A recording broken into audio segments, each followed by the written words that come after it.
Tonight I'm going to be doing a drawing demonstration of the Pennsylvania Railroad Keystone, and as I often do, the first step will be to block out the shape of the keystone.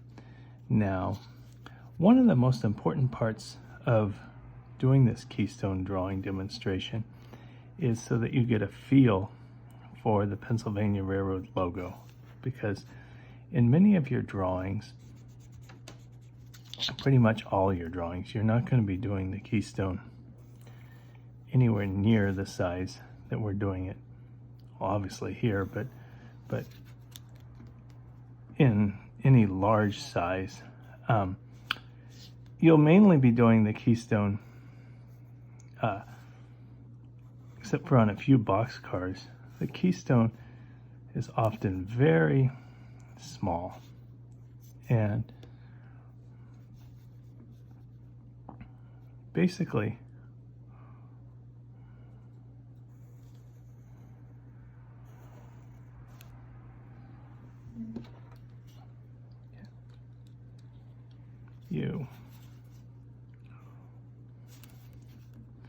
what I generally like to do is we get the shape. It's basically, what it is it's a trapezoid with a trapezoid on the top.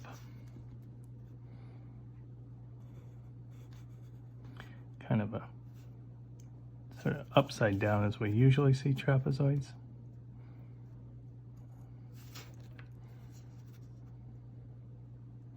But the main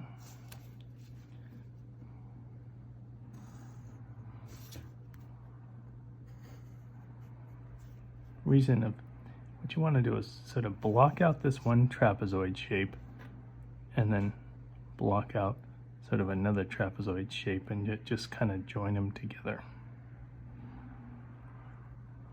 And the main part of what we're doing here is we're trying to kind of get the P in place.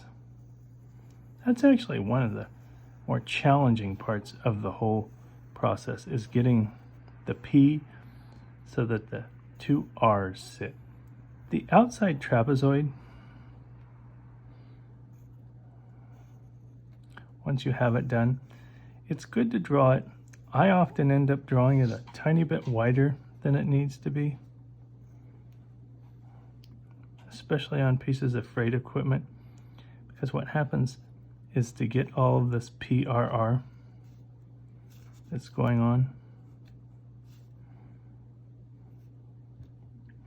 and what happens if you're looking at your reference photo, which is very important, what you'll see is that the P goes under the R and over the R.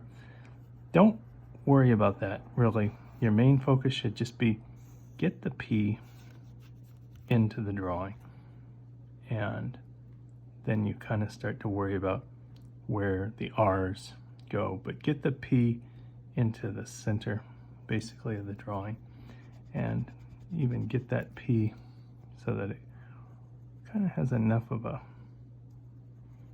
little loop going down. Because, and then, as I've already blocked out the R's, what you want to do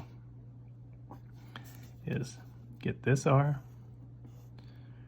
to just cover there,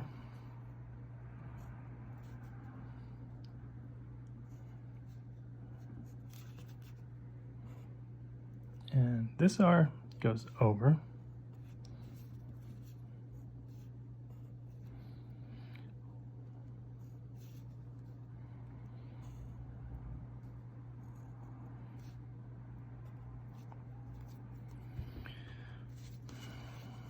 and then this R goes over the top there and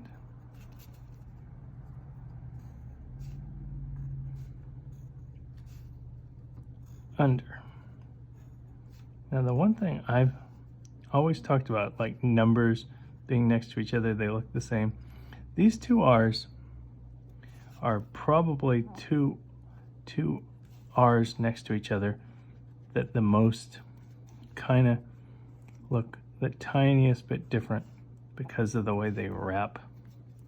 I mean, they would look the same, but because of the way they wrap around all of this P, there's so much going on here.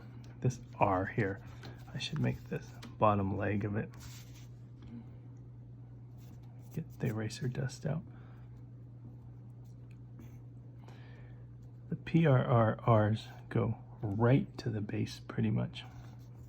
Okay, well there's the basic Keystone logo lettering. Oh, and then actually, you don't tend to think of it at first, but there's this outside part is actually the white line, and you actually should even put one more. This is always something in a drawing when the logo's really small. This outside line I would just do with a ballpoint pen, for instance, but in a logo this size, you want to make it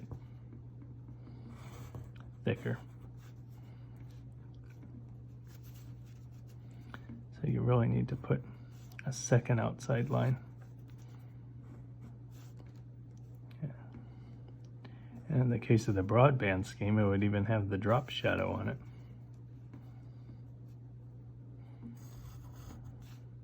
Whoops. Almost looks like I'm trying to go for the drop shadow there. No, but there. But here in this, we're basically, okay, the Pennsylvania Railroad, okay, there we go. And the Pennsylvania Railroad Keystone that we're going to do here is just going to be a, I always say start your ballpoint pen pretty much every time I do, but we're just, it's very often the Pennsylvania Railroad Keystone is just sort of a standard bright red. However, on freight equipment, like 40-foot boxcars, it quite often can be Tucson red, and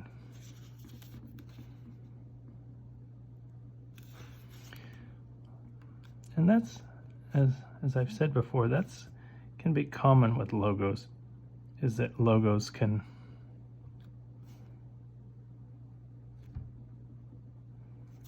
change. They're the exact same logo, they even use the same basic, sometimes even the same colors. They'll reverse colors or just use like a background color. In the case of the 40-foot boxcars on Pennsylvania Railroad. But I actually briefly lived in Altoona. And believe me, in Altoona, you really get the feel for the Pennsylvania Railroad. That is one historic town. And there's a lot to see and do in Altoona. There's the Railroaders Memorial Museum, where they're working to restore the Pennsylvania Railroad K4 1361. There's Benzel's Pretzels. There's Boyer Candies. It's just a real. There's the Norfolk Southern. I lived there in the time of Conrail, actually, and there's a lot of trains go through there. And in the surrounding areas, there's the Everett Railroad. There's the Tunnels Park in Gallitzin. There's the Station Inn in Crescent. There's the Tunnels Inn in Gallitzin. It's a great place to watch trains all over, and not that far away there's the East Broad Top. And then on the CSX side, there's Cumberland is really not that far away. It's a really great place to watch all different kinds of trains.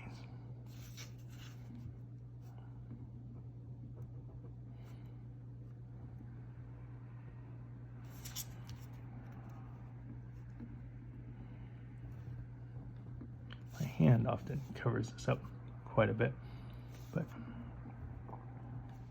kind of let you see what's going on here.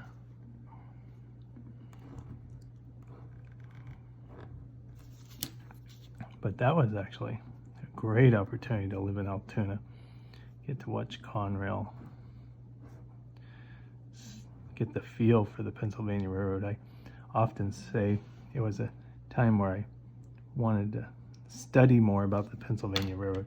Studying more about the Pennsylvania Railroad, part of it came from some of my first experience of it was reading Don Ball's book.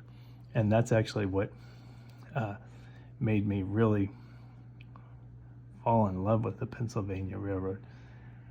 And here we're gonna start to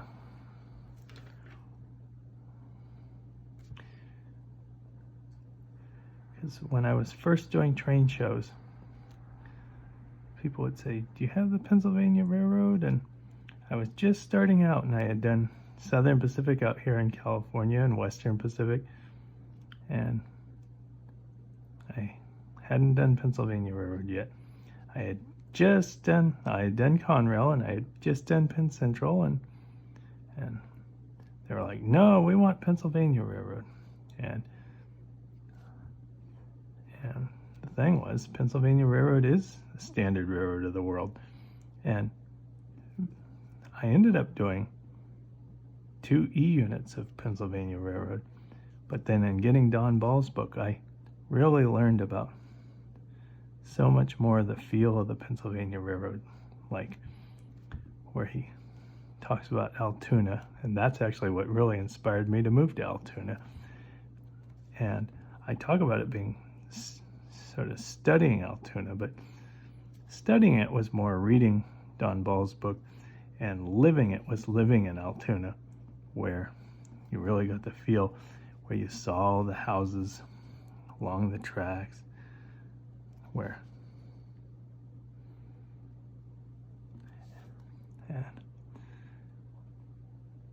and you saw all the shops, Juniata shops, the same shops where the steam engines were built. And basically, here I'm painting the outside, but you want to kind of do this ever so gently, because it's the thing about stripes like this is that it's really just, in this case, a lot of times I go along like this stripe. I'll go one side and then paint the other way. But on a stripe about as thick as the outside of this Pennsylvania Railroad, what I'll do is, you really don't get to go along both sides of it. You kind of just one, as you might have just sort of been watching and seeing there, kind of just one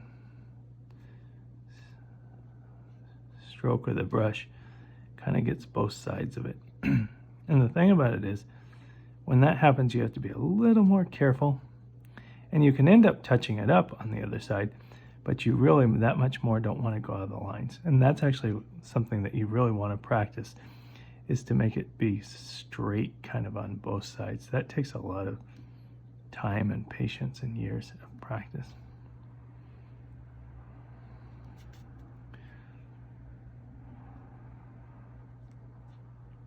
And I highly recommend visiting the Altoona area and going to places like Pittsburgh, Harrisburg, getting the feel for where the Pennsylvania Railroad once really roamed the rails. And it's been really great drawing a Pennsylvania Railroad logo with you. And if you have any questions or comments, please leave them below. And if you'd like to see more of my drawing demonstrations, please subscribe to my YouTube channel at Andy Fletcher Trains. Thanks.